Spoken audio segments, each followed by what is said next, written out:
Chapter 601. They approve. For a few minutes, each of the advisors went over their own specialty, working to understand the basics of the situation here in Westover. Then they switched spots and read the documents the others had been briefed on so that they understood more than just their own area of expertise.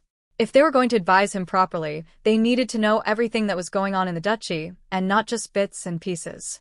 The most important factors that they could see so far were the fact that Westover now had 2 academies, teaching both common children and mages. But teaching them different specialties, so that there wasn't a class distinction between the two, only a specialty distinction. The actual mages and the techno-mages were likely to see themselves as above the garden witches and alchemists, but the 2 specialties actually needed each other far more than they were willing to admit. The alchemists often relied on magitech orbs to cause the transmutations that they needed to generate ingredients, while the rest of the population needed their potions when they were injured or needed faster recovery in a high-exertion situation. Then there were the garden witches. Like the techno-witches, they were usually considered odd. Not because their magic drove them insane, but because they had a habit of running around barefoot in public and spending their days talking to and about flowers. That actually made them popular with the trolls, which the Academy apparently had plenty of. But they were considered to be frivolous and flaky by most of society. Here in Westover, the notes said that somehow that lack of work ethic had been overcome. There were extensive notes on all the regions that had their crops enhanced with nature magic and what regions were going to need it in the near future. The tasks were marked as part of the duties of the trolls, both on guard duty and in the village a day's walk away. That village was now mostly surrounded by baronies, but none of their territories came within 10 kilometers of the town. Dominic had made sure of that, so none of the barons tried to claim the trolls' fields as their own. If they could get along, the trolls would gladly take payment to help their crops, though. And that would be beneficial to everyone. It looks like, somehow, you have managed to build a relatively balanced population here in Westover. Not in a conventional way, but I expected as much. Still, the fact that you've found someone to cover all the essential tasks of improving and maintaining the duchy is impressive. Who made the notes on deployments of the manor guards? Alistair asked, rolling up the sleeves of his mage robes. Dominic raised his hand. Most of those are in my handwriting. We sent Dave trolls to the baronies to deliver people, and they will have stopped to help repair houses as they passed. That's part of our project to get everyone settled without fighting. The old farmhouses were all stone to begin with, and had stone tile roofs. The trolls can fix that in a matter of minutes. When they are warm and dry, with some food growing in the fields to get them through the next few months, the refugees are less likely to cause troubles for the barons while they get settled. Everyone is showing up at the same time, and we've still got more untitled nobles to place as well. Most of the debutante ball attendees came specifically because they're hoping I will give them a house and possibly some farmland as a wedding gift. Jenna, the accountant, smiled. And have you? Of course. They might not be titled nobles, but I have plenty of land. Giving a renovated house and a virgate of cropland to them as a wedding gift keeps them here and helps build up the city. Most of them don't want farmland, I suppose. They have moved into most of the new housing in the city to ply a trade. I should likely hire someone to make a map of that soon. There are so many new businesses in Westover that I can't keep up with them. It's a good problem to have.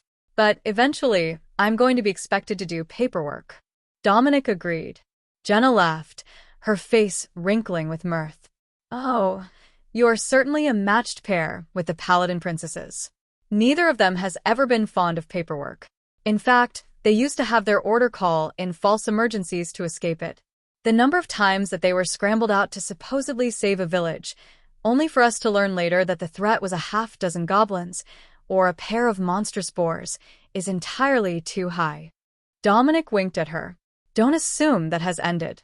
There are still both goblins and monsters in the region, and they will occasionally threaten either the town or the outlying regions. But now, she's got hundreds of kilometers of duchy to patrol when she hears of a threat. And all she has to do is get the news and pack up before you do, right? The accountant confirmed. Dominic tried to look innocent, while the other advisors laughed. You can't fool an old woman's intuition. She's seen too much from the royal children during her time as a tutor. We had thought to try to recruit a few of her other tutors for the task, but they are entirely too busy to pack up and leave. Lord Blackwell joked. That might be for the best. Miss Lucy and Lady Camilla are rather terrifying when they get into teacher mode. They were assigned to help me learn my duties when I was first promoted to Royal Sorcerer and Advisor. Dominic explained. Well, we did at least get Jack. He might not be a full-fledged royal paladin, but he's trained more than a few young soldiers in his day, and there isn't a better option to explain the subtleties of territorial defense and efficient patrol routes. He's even better than his son, who I see you have marked as a candidate for instructing the Royal Guard when General Aelita stands down, or Merlot Jr. takes over the barony. There is a younger Merlot? Dominic asked. Jack rolled his eyes. Give it a few years, and I'm certain that there will be. My boy has spent plenty of years on deployment, and when you get a title, the battlefield comfort ladies come out of the woodwork with possible heirs. Chapter 602, Entrepreneurship. Perhaps we should join you and take a look at the city firsthand? The royals will be busy with their duties for the remainder of the day, so there is no reason we cannot leave them in the capable hands of the princess and her staff. They are loyal to her, yes? Lord Blackwell asked. Naturally.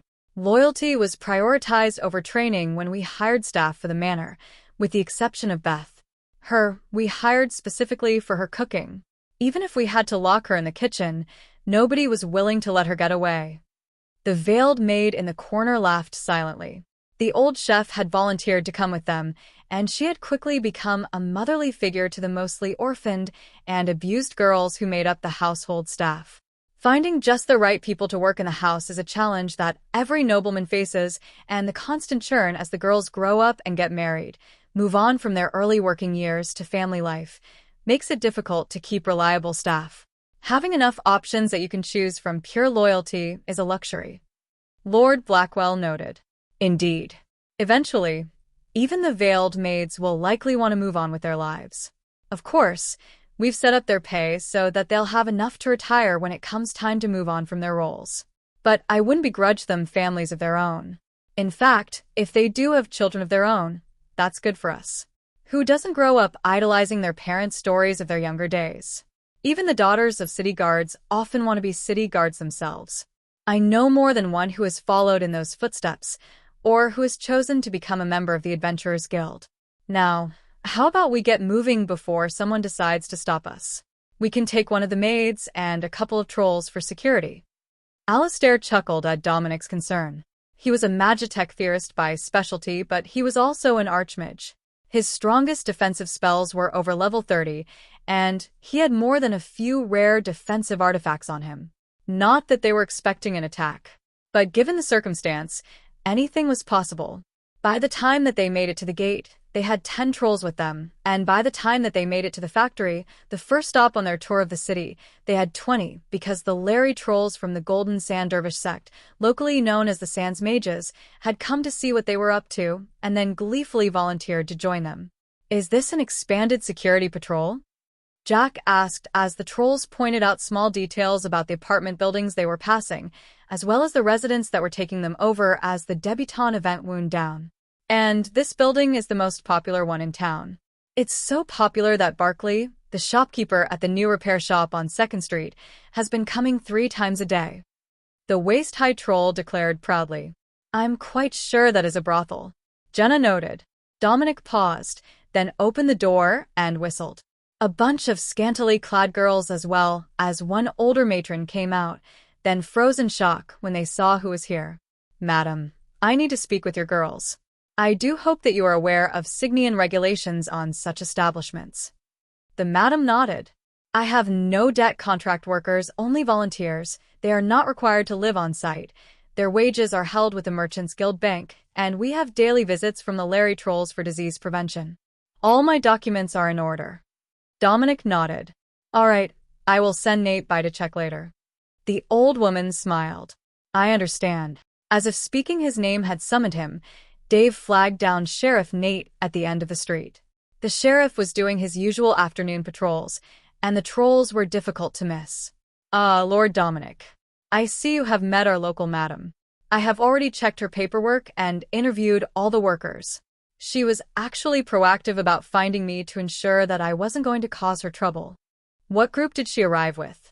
Dominic asked, unaware of when this business had started.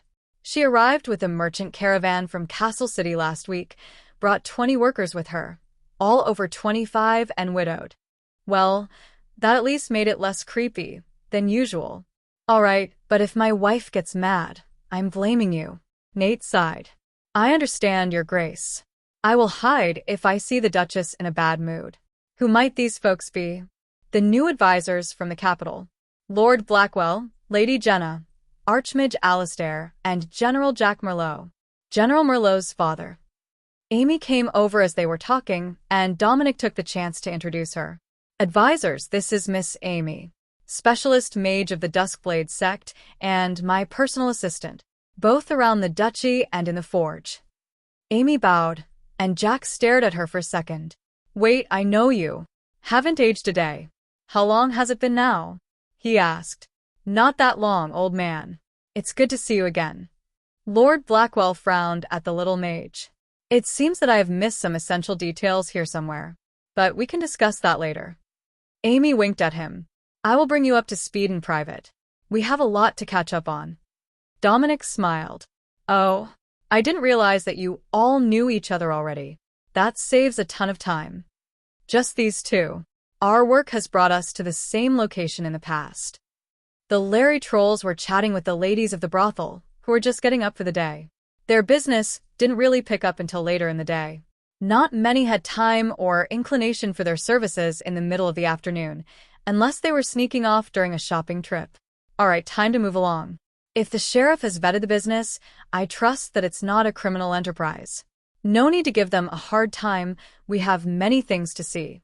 For example, we are now at the intersection between the Merchant Guild warehouses and the Magitech factories. Chapter 603. Larry Knows the City.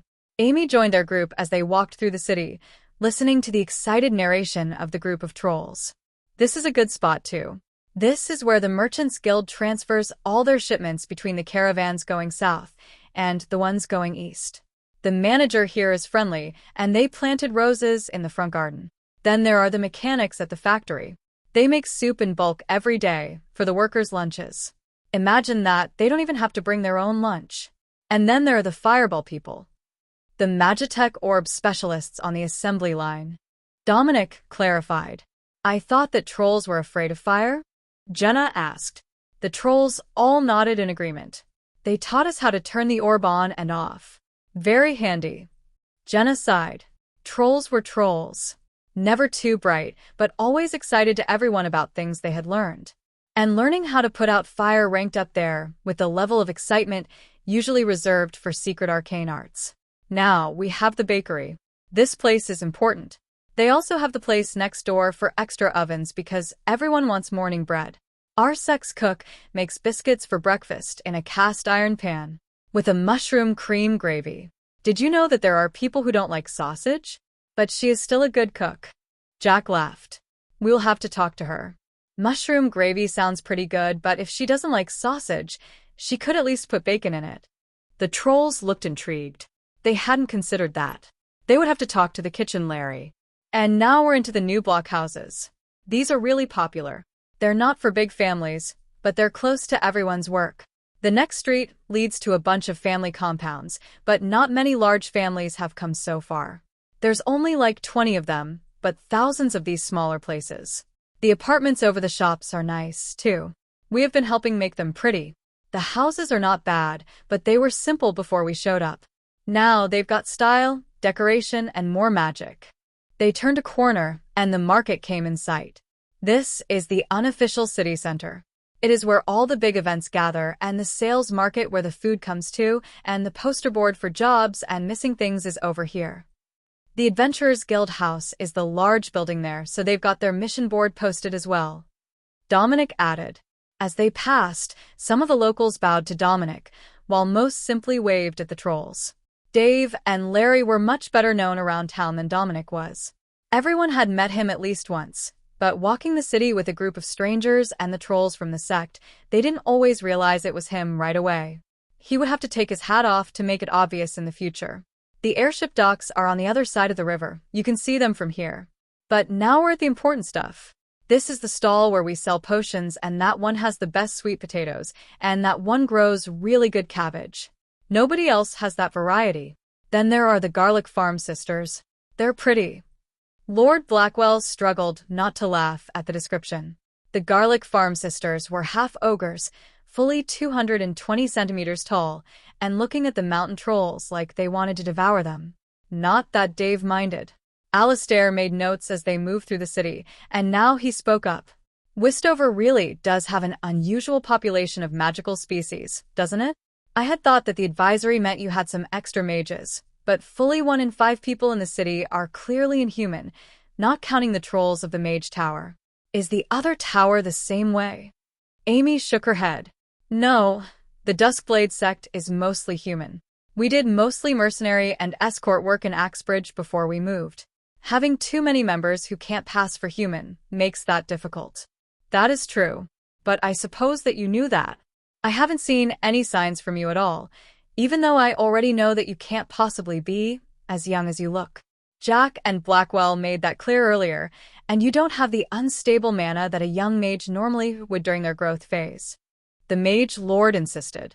Amy shrugged, but didn't answer until they were away from the crowded part of the city, headed for the bridge to the airship factory.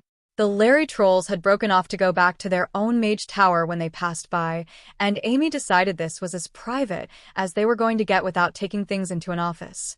As Jack and Blackwell have already deduced, I do not age. I don't know how much Dominic knows. He's not the sort to pry. But I am a pure-blooded doppelganger. My ability to shift was damaged as a child, and I lost the ability to freely change my volume. I can shift my appearance, but only to appearances that are roughly 40 or 45 kilos in weight. That hasn't been bad for me, though. There are so many targets the sect is assigned to hunt who prey on children that I have been working as a honey trap assassin for decades. Now that we're in Westover, I have been learning blacksmithing and basic magitech from Dominic, as well as working as his assigned bodyguard. She explained. So, how powerful are you? Amy shrugged. I'm only level 15 as a mage. But it's enough, as I am a doppelganger, and that is my innate level. So, all the spells I know get cast at about that level. I can cast a few more powerful spells, but it really takes it out of me. The nerve damage limiting my body size also damaged my ability to expand my mana storage. So, in a way I am crippled, but compared to a human, it doesn't count. Lord Blackwell laughed. That is a good point. You might be weak for your species, but you're far too strong for a human of your appearance. Or any human, really. You've likely got more mana reserves than Alistair. Chapter 604. Amy's True Form. Jenna frowned. If you can still shift your appearance, how did both of them recognize you from a mission? Do you not disguise yourself? Amy laughed, and her face shifted to look a few years younger, terrified and gaunt with hunger. It was clearly still her, but even in her clean, casual clothes, she looked every bit of the easily abductable and never-miss street orphan stereotype. All right, I get the point. You don't have to not look like yourself. That's enough to make you basically irresistible to human traffickers. Amy smiled, then her fingers extended into hard-bone claws, then reshaped into normal fingers with 10 different keys as fingernails. It's the subtle work that is the most important. Horny traffickers are too distracted to realize that they're about to die until it's too late. Jack nodded. And putting an anti-magic strap on her wrist doesn't stop her from shape-shifting. So, she could just let them capture her. Thinking that they were safe from her during the hours she was unable to use magic, then she could pick the locks and stab them to death. Or, she could just cut the strap off with a claw and start hurling magic around.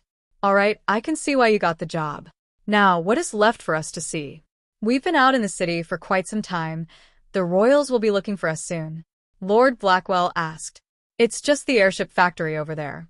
We've been keeping the area open on purpose for future military and industrial use. The other side of the river is mostly unguarded. There are no barons over there, and there is a monster summoning array that we are deliberately keeping active.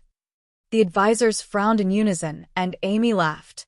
The array often summons edible monsters, and it gives the adventurers something to do, as well as keeping our soldiers in trained fighting form. Without anything to actually challenge them, they would get lazy and rusty, and then they wouldn't be ready when we needed them. The days that the array spawns boar monsters are the best, but that doesn't happen often. I see the logic behind it. A constant threat to the duchy, even if it comes from within the duchy, keeps everyone on a state of alert. Complacency breeds laziness, and laziness breeds corruption. Jenna insisted. Dave nodded. Keeping busy is good. The boss lady always has something for us to do. Whether that meant Alexis or Ingrid, the troll's mother, was unclear. But between the two of them, there was no shortage of things to do, especially when it came to cleaning. Ingrid always had something for Dave to be cleaning, and if it didn't need cleaning, it likely needed growing, which meant a dose of nature magic, which would take them just as long. It was a genius plan to keep them all from getting bored and sidetracked, but it kept everything within the manor running like a well-oiled machine. Alright, I don't think that we need to see the details of the airship factory today. We know where it is, and what they make. I can see the new model anchored by the cargo docks. I am also told that it carries a truly prodigious amount of cargo, and uses minimal magic to keep it aloft. Alistair insisted. Indeed. You only need someone with enough talent to operate the Magitech controls and charge the heater for the boiler. It can fly with no more than that, though it flies exceptionally well when you start adding at least a bit more magic to the process. It has a number of additional Magitech circuits for the purpose. But that will likely be of more interest to Jenna, as she is the one who volunteered to help with our accounts. The airships are not cheap, and we will have a second one up for sale soon. Jenna sighed. Yes, I went over the details of the budget with Castle and Julio.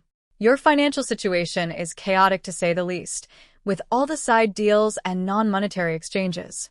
However, it appears that you are still in the positive as long as you can continue to keep up the sales rate. Dominic smiled. If the sale of Magitech fireplace inserts drops off as more people have them, we will branch out to other nations. But we can also scale back on the production and run lines for other products as we develop them. Fear not, we're not likely to go broke anytime soon. Jack laughed at Dominic's assurance. The duchy didn't even need tax revenue from their citizens to be profitable enough to be self-supporting. The chances that they would actually go broke were extremely low, even if one or two of the duchy-owned businesses failed. It looks like the residents of Westover are settling in very well. Have you started thinking of any special directives you will implement for the city? Every city has some of its own special rules, beyond the most basic. Lord Blackwell asked. Dominic nodded. That is a matter that we will have to discuss. I don't think that heavy-handed enforcement of rules is going to work out well for us, but at the same time, Sheriff Nate is not one to let lawlessness slide. So, we can likely come up with a few regulations for the city to make life easier for our law enforcement teams. I know that many cities prohibit openly wearing weapons, but in my experience, that just encourages hidden weapons and weapons in secondary storage items. I don't think that we should do that. Using hostile magic in the city is already restricted by default. It's a king's edict for all of Signia, with minimal penalties for small issues. That's been working out well for us. I wonder if there's a way that we can just codify "I will let Dave slap the stupid out of you" into law. Blackwell laughed. I have no idea how you would even word that regulation. I think it's better as an informal punishment. Chapter 605, Royal Compromise. By the time that they returned to the manor, the issues between the kings were starting to take a productive turn. Dominic, just in time. Come this way. The royals are gathering for dinner early. There have been some decisions made, and they directly affect the duchy. Dominic sighed. So, escaping to show the advisors the city didn't slow anything down, did it? All right, I'm ready for whatever they've come up with. Alexis laughed. It's not all that bad. You already got the brunt of the big news with the governorship announcement. Compared to that, this is a much smaller announcement. Dominic followed her to the dining room, which was rapidly filling with guests from the emissary teams and a number of other royals that Dominic didn't remember being here when he left the house. He took his place at the side of the Signian main table and waited patiently for the announcements to start, while the staff hurried to get everything set up for a larger-than-usual formal dinner. Claudius came over to greet them, stopping to shake Dominic's hand before hugging his sister. I do wish that they would have called me earlier. And now look, I get one day to visit you, but Alex has been here for weeks. He complained. We were being kind. There were a lot of books involved. Alexis joked. Though I suspect that there would have been far fewer tomes involved if it were not the two of you doing the work, I do respect your consideration for my more practical and less theoretical approach to problem solving. Dominic knew that the number of books involved wouldn't have dropped by too much. Most of what the second prince had been involved in was international laws and treaties, with a side of trade balance calculations and tax impact assessments. All of that was numbers and data-based with a lot of legal jargon. The crown prince got enough of that already, with his duties to the kingdom and the workload that he was picking up for his father, especially when the king was here. But Dominic could see that Claudius was a bit hurt that his sister hadn't called him here anyhow. His fondness for his sisters was well known all through the capital, and he was entirely unwilling to accept that they were growing up now and no longer needed his protection. While Alexis was a royal paladin and an accomplished war hero of the nation, in the eyes of her big brother, she was still that same little girl swinging a sword in the back garden, and entirely too young to be out of his sight for more than a few hours. Fortunately, he did still have one more little sister left to pamper at home. But when that was over, he was in for a rough time.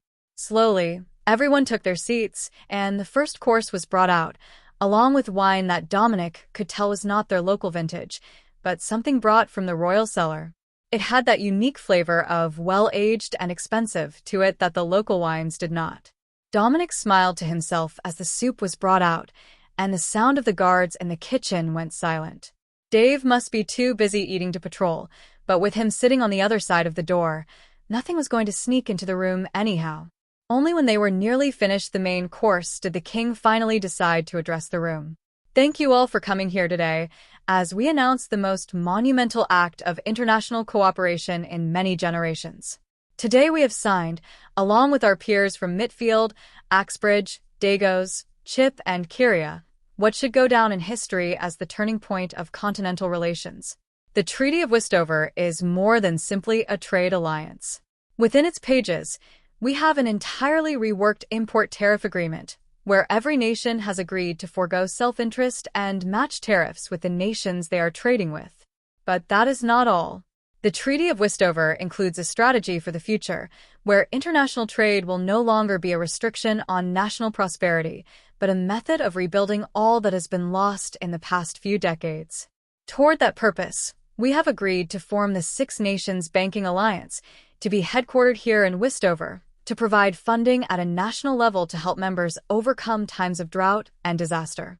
These loans will guarantee that the region will no longer lack the ability to handle the refugee crisis. Each of the member nations has agreed to provide the funding as needed to help nations in need, with agreed terms for long-term repayment. The first transfer will be made to the Kingdom of Dagos within the week, to assist with the rebuilding of their capital.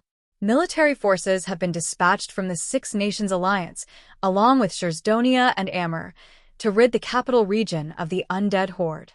Once that is finished, rebuilding will commence.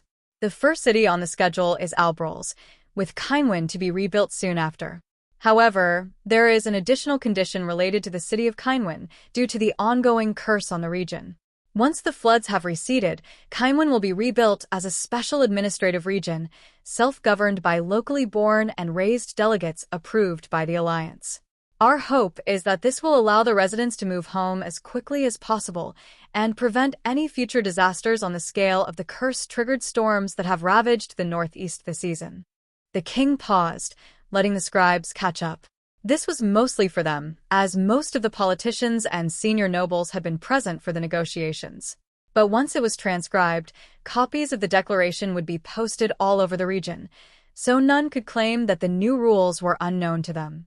But Dominic wasn't certain that a trade agreement and special status for the capital was going to be enough to save Dagos. What they were going to need was a miracle to get refugees to actually go back and repopulate the nation. Fully half of their people were dead, and many more had fled. If they couldn't manage that, what was the point of rebuilding an empty city? Chapter 606. Plausible Deniability as Policy. While the king continued his speech, Dominic did quick mental math on what was left of Dagos' population. The north-central cities from Boscombe to Helster had suffered significant storm damage, but they had survived the storm. The the inland cities from Nazian to Southford in the west had as well.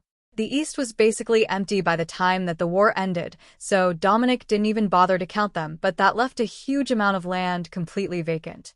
The northern peninsula wouldn't be ready for anyone to move back this year, even after the floods dropped. If they tried to move people into a region with so many bodies, it would only lead to plague and disease running rampant. So, they would have to wait at least a year and then spend another cleaning up whatever was left. For all practical purposes, the northern peninsula might as well be considered vacant in perpetuity.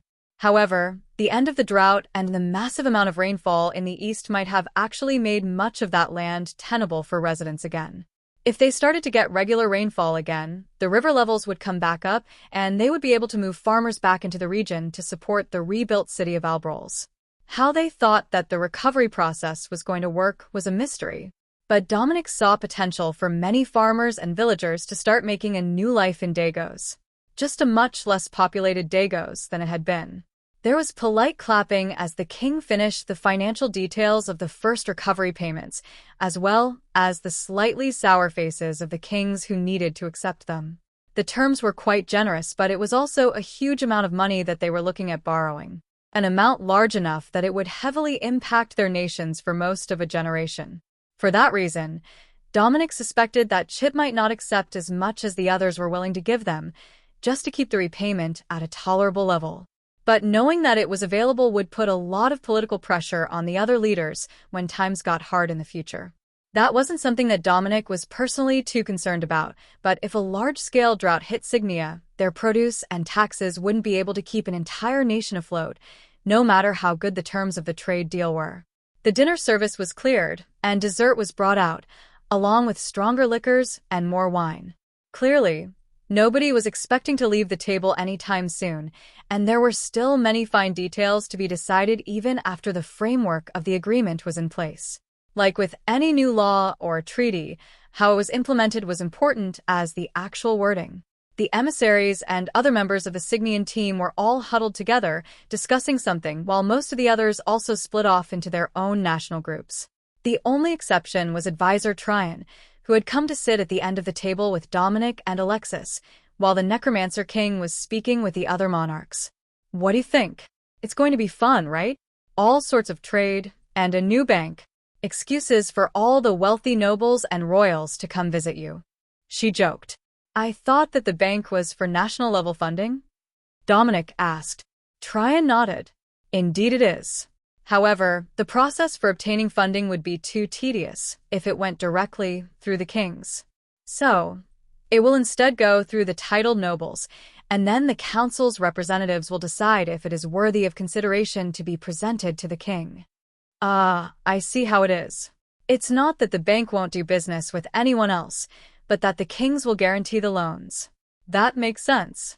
With so much work to do, it will be easier to have a third-party review all the funding applications that are beyond what the individual nations can fund. It feels good to be wanted, I guess. I suspect that our guest houses will remain well occupied for years to come. If they're sending dukes and earls here to get funding petitions approved, they're unlikely to want to stay at the inn over the tavern, or the hostel at the Adventurers Guild. Dominic joked. Alexis laughed at the thought, while Tryon simply looked bemused. I might actually pay to see you tell them that. The look on some stuffy duke's face when he was turned away at the gate and sent to a commoner inn full of drunk dwarves or adventurers would be priceless. Compared to most of their neighbors, the Signian nobles are remarkably progressive and laid back. She explained. Alexis sighed, and Dominic knew that the old techno, which wasn't joking. She was easy to get along with, but she was also a bit crazy. That certainly helped from Dominic's point of view, but he could see that Tryon would quickly give Alexis a headache if they were left alone in a room. I see how this is going. They offloaded their most annoying subjects onto us, so that an elected council at the bank can vet proposals for them. No more having them show up at the royal court every afternoon looking for an audience. Instead, they get to come here, present a proposal, and have it vetted thousands of kilometers away. Dominic realized. You catch on fast. It also allows them to save face if they're limiting the budget. Instead of turning down ideas directly, They refer them here, and they can blame the council, while pleading poverty and the best interests of the nation. Dominic smiled. And if it falls through, and the nation won't cover the spending proposals, I'm certain that someone here in Westover might be able to come up with a way for them to get the money. Just sign a little contract and use your Noble Holdings production to guarantee the loan. Tryon smiled, and Alexis pinched his leg. Don't go giving anyone ideas about becoming loan sharks for desperate foreign nobles. We've got enough issues coming our way without that. Chapter 607. Lively Conversation. After a moment of light-hearted joking, Dominic got back to the important point from his point of view. They said that there would be a banking council assigned to Westover. Now, does that mean they're going to pick a bunch of bankers to stay here? Or are they going to pick a bunch of noble bureaucrats from each of the nations to work together for the purpose? The second one. Most definitely the second one. Funding for that sort of nation-building project will not be a light decision, even when the load is being split between multiple nations. But more than that, once word spreads, you're going to see many more nations wanting to get in on the action, and that will mean even more negotiations here in Westover. Tryon informed him with her best attempt at a straight face. It was a failure. She was far too amused by the thought of the young dragonkin being swarmed by emissaries and hopeful dukes to not smile as she said that. But she did try. The dinner service eventually started to split off into smaller groups, each of them focused on a particular issue that they were having, or a plan that they had to rework a trade deal to improve their position after rebuilding. That left Dominic with a bit of spare time, but no chance of escape, as the advisors were already headed his way. Their expressions said that they had much to discuss with him, and even Alexis had to feel a bit bad for him. Despite the fact that he had run off on a city tour and left her to deal with the royals this morning. Alexis nodded in agreement. I expect that there will be 2 from each nation, plus their assistants, staff, and financial managers. We will have to build a specific building for them. It won't be practical to manage it here in the manor. Dominic nodded. Perhaps it could be combined as part of a larger bank? I know that most of the common people never use one and never see a need for one, as they get their loans from a moneylender or a loan shark. But it might be nice to put a properly legal and formal front on the practice, as well as giving people somewhere to store their money. Tryon nodded. That could work as well. The duchy has funds, so you could work with the 2 guilds to organize something. Normally, banking for commoners is their purview, if it's not being run by the Thieves' Guild. As much as I hate to admit it, Advisor Tryon is right. They're the ones who normally deal with finance, as they are the ones who convert debts to money for the majority of the population. Alexis agreed. Dominic looked confused, so she continued. Mostly, society operates on the basis of goods to money or money to goods. The adventurers offer credit for missions and gear, while the merchants offer credit for supplies. They're really the only 2 who offer anything on credit. Loan sharks will sell you debt, but normally with a contract, so it's more trading goods or labor for money still. There is no rule that the duchy couldn't join the guilds in offering credit to the people. It would be unconventional, and some would surely object, but it's not illegal. Or, we can offer them interest on deposits, the way a noble bank does. Dominic rubbed his temples. You know what, forget I asked. I'll arrange for them to have their own building, but I'm not getting directly involved in any of that. Alexis patted him on the back. I understand. Stick with the things you're good at. Picking fights and disrupting the magitech industry. That made Dominic laugh a little, catching the attention of the nearby tables. Well, I must say that I'm good at that. In fact, I'm going to need to do more of it as well, if they're sending us an entire regiment. That's a lot of gear that will need to be made to bring them up to Westover standard equipment specs, and who knows what I will come up with as I work. Brave to assume that you'll actually get time to do more than design. Dominic shrugged. Every man needs some time for his hobbies, even if his hobbies are creating artillery. Tryon laughed quietly. I have heard so much about your artillery, but I have never actually seen what you have been making. For a second, Dominic considered showing her, but taking out a mortar in a room full of royals would likely not go over well. We can discuss that later. I might not be an expert in the finer points of polite dinner conversation, but I do suspect that one might cause a bit of contention. Dominic replied casually, while Tryon simply shrugged. That's the advantage of being old. Nobody complains when I do odd things. Dominic was fairly sure that was because she was a techno-witch, and not because she was old, but there was likely some measure of respect for the elderly that was keeping people from chastising her, despite knowing that she was quite insane. Well, you've got a few hours this evening. Why don't you take the advisor out and show her some of the production process in the forge? Alexis suggested. It would get them both away from the other royals, and they might even take some of the more curious members of the emissary team with them. That would cut down on the crowding as the final details were hammered out, and the nation started to decide how they were actually going to implement these new ideas they had put forward. Well, you heard the lady. I will grab my assistant on the way out, and we're good to go. Dominic rose and helped advisor Tryon to her feet, while Prince Claudius marshaled staff to ensure that Amy was brought to them. The advisors who wanted to see him work were informed, and everyone was aware that Dominic would be out of the house, but available in the yard if he was needed. No need to hurry back. I have so much to catch up on with my dear sister. He insisted as he nearly forced Dominic out the door. All right, I will come pick her up later. Enjoy your evening, Your Highness. Chapter 608. Sent Outside. Do you ever get the feeling that they don't want us around unless they have work for us? Tryon joked as they made their way to the forge. The other advisors who had come to watch Dominic work rolled their eyes at the old woman. Of course, they were all being sent away while their superiors cut deals.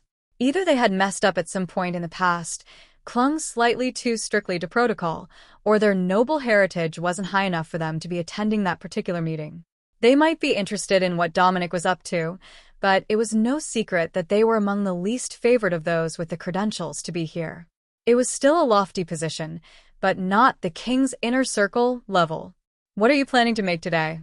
The Axbridge advisor who had followed them out to the forge asked. First, I will show advisor Tryon the mortars that I make. That's not actually a forge-related activity, as I make them with a modified version of the Create Munitions Magitech orb. But she was curious. Then I thought that I might make something fun for the day. Perhaps some customized pistols? Or perhaps a nice lantern. How are those two things even related? They're both specialties of Westover, naturally. I was a gunsmith at the Royal Forges before I was Duke of Westover, and the large Magitech factory near the Merchants Guild makes both lanterns and Magitech fireplaces. So, if I'm going to make something to show off for you, these would be the best things to start with. In that case, why not show the advisor your mortar design, and then we can watch how you make the pistols that I have heard are quite famous in the region. All of the city guards seemed to have one. Dominic quickly activated the Magitech orb to make a batch of mortars and moved all but one of them to his storage cube, while he handed the last one to Tryon. They're usually fired from a tube like this one, or a ground-place version. Don't mind the dent. It had a rough day the last time that I used it, and I haven't had an opportunity to repair it yet. But they've proven remarkably valuable in combat. The men of the Natural Sons Regiment, who make up the vast majority of our titled nobles, used them all through the most recent engagement with Dagos. They performed flawlessly. Oh, this is wonderful. You can just light it with a cigarette, or a bit of rough metal. I like that you made it redundant, in case of damage to the launcher. Dominic nodded. I like to light them on my horn and then toss them. It works very well, and if you put a bit of a spin on them, the rocket at the back will keep them flying reasonably straight. Tryon passed the mortar to the other advisors, who all treated it with much more delicate reverence than the techno-witch had. She at least understood exactly how the explosive worked and didn't have any fear of accidentally setting it off. They had no such luxury. Now, would you all like a nice custom pistol? It's a quick process if I'm just making them at a utility level. Dominic suggested. Tryon shook her head. They're not for me. I prefer something with a bit more firepower. More firepower than a level 10 pistol with a flaming round enchantment? All right. The other advisors nodded eagerly. That sounds like a wonderful idea. While we might not share Lady Tryon's enthusiasm for shooting people, the Signian riflemen have made quite the name for themselves, and being able to see how the weapons are made would be most informative. I take it that you all have at least some skill with techno-magic? Dominic asked. Not much, but yes. All right then, we can start from what I've already got, instead of confusing you with all the steps. Dominic agreed. The other advisors shared a look of amusement. If they hadn't had any idea what he was doing, Dominic almost certainly would have made one from scratch, just so that they got completely lost with all the small steps. It was a brilliant way to show someone exactly what they wanted to see, but not give anything away. Just make it in stages, out of order, and they would be so baffled that they would never understand what you were doing. But as Dominic began to take parts out of the cabinets and storage boxes in the forge, they realized that he had more than enough for 1 or 2 weapons here. This small forge in the back of the manor grounds was a fully equipped gunsmith shop. All right, as the eldest of the group, I will make this one for Lady Tryon. I don't suppose that you have an emblem, seal, or crest on you? Dominic asked. Of course. What did you need it for? I make the stock with a transmutation spell, and a personal seal or coat of arms can be fairly easily stamped into the surface before I finish. It makes for a nice personal touch, and guarantees that nobody is going to try to steal your rifle. Most people wouldn't be brave enough to start taking it apart to remove the distinctive portions, and with it stamped, you can't simply paint over it. The advisors looked a bit horrified by the thought of painting a complex Magitech weapon, especially in an unapproved way. To most of the untrained, the devices were much more magi than tech, and as such they treated them as an obscure arcane art that must not be tampered with. Dominic did realize that his method literally would not work for many of the people who tried to emulate him, but still it was just paint.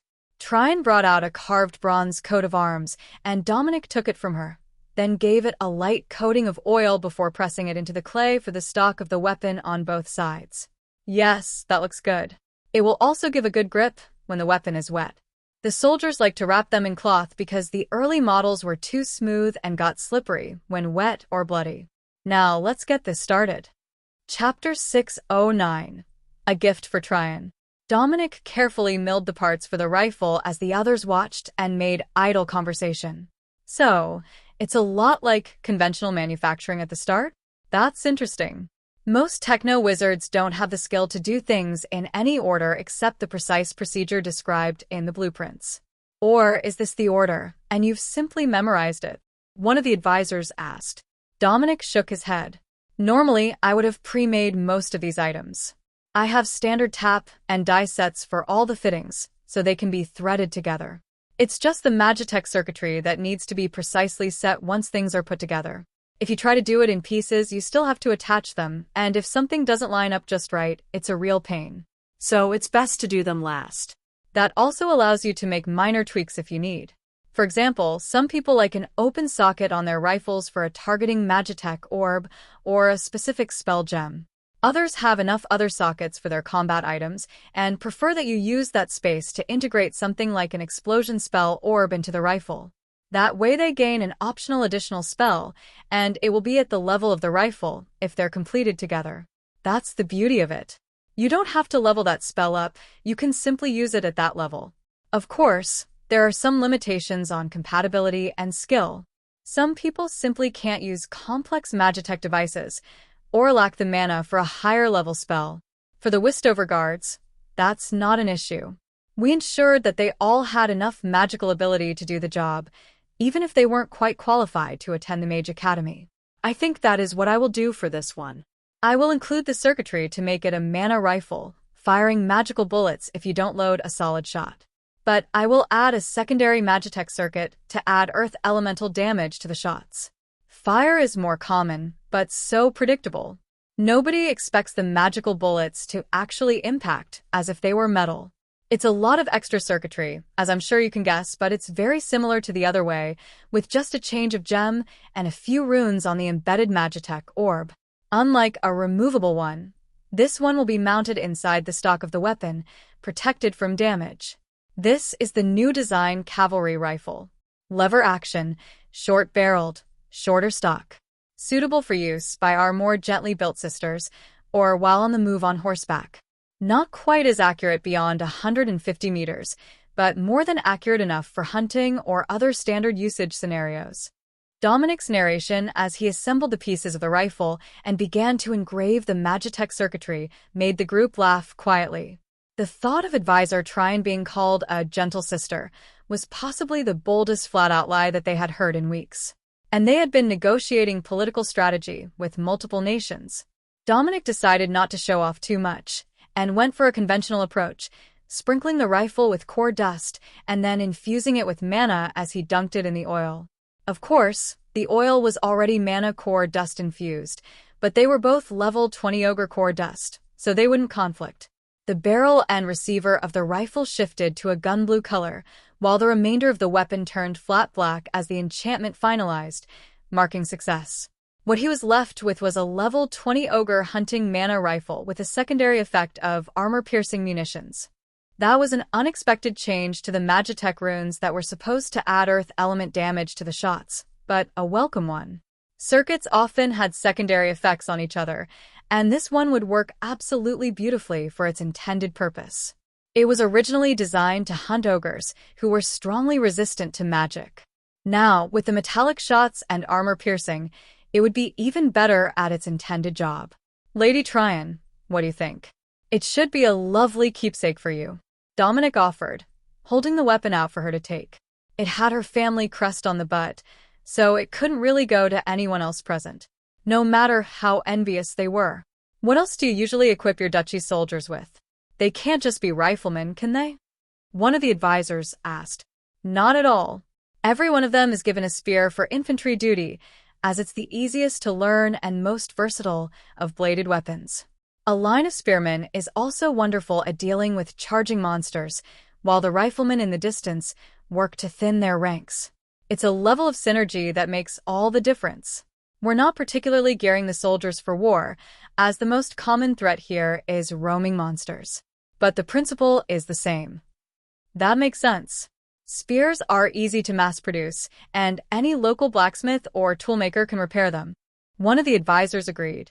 Actually, we issue magical spears as well. Uncommon grade at level 5 for the militia forces and hunters. Good enough to hold off the most common monsters and defend farmsteads from roaming goblins or low-level threats until help can arrive. Wistover doesn't slack on our safety, and we're not particularly concerned about the common men keeping a spear at the door. It helps with general security. The advisor didn't seem to know what to say to that. It was so far outside the normal procedures for even a Signian noble to let the militia keep magical weapons in their own homes that it was difficult to comprehend. Well, if that works for you, I won't argue. In a way, Wistover is a bit of a frontier town. There isn't anything else around for population, no easy source of reinforcements or support. So you do need the locals to take care of themselves. Chapter 610. Maybe not that. As they talked, Dominic began to prepare clay for the pistol molds. They needed those more than anything else, with the new wave of soldiers that were being sent to Wistover. Well, pistols and mortars. The soldiers were likely to be equipped with spears and swords already, though the quality was sure to be questionable at best. However, they would not be issued artillery of any sort, and they certainly wouldn't be given Magitech pistols.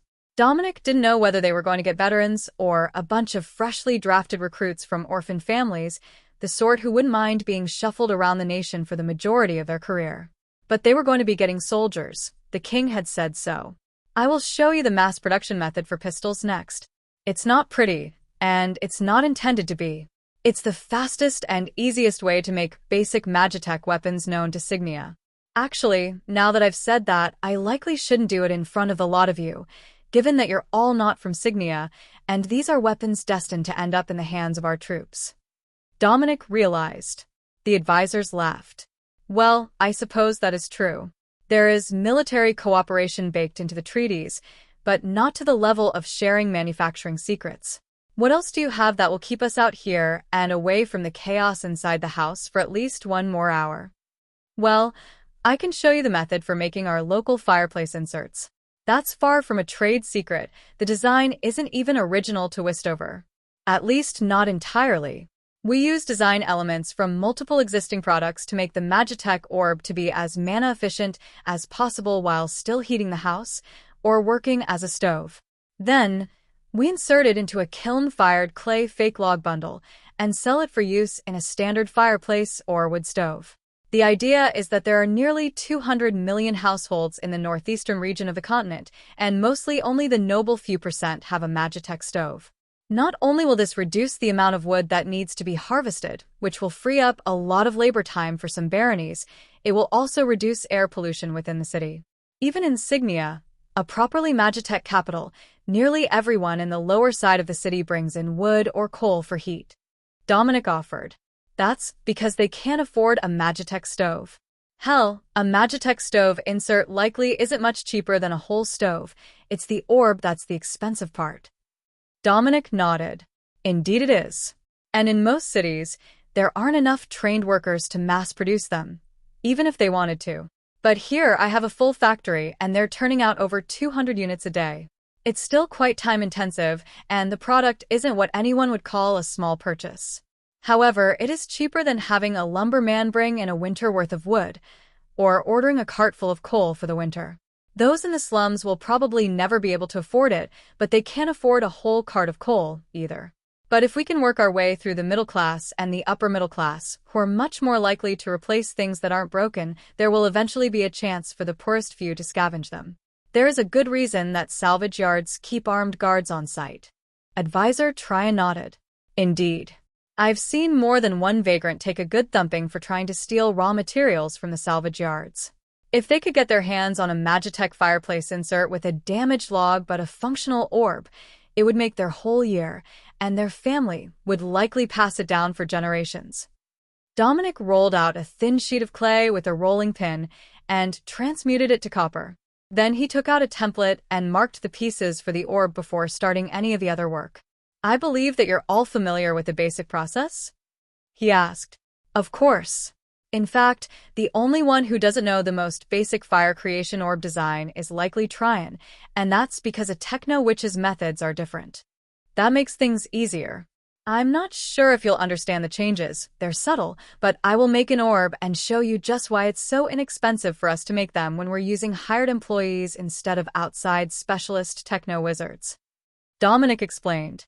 Once the runes were carved, Dominic motioned to Amy, who laughed and created him a small ruby.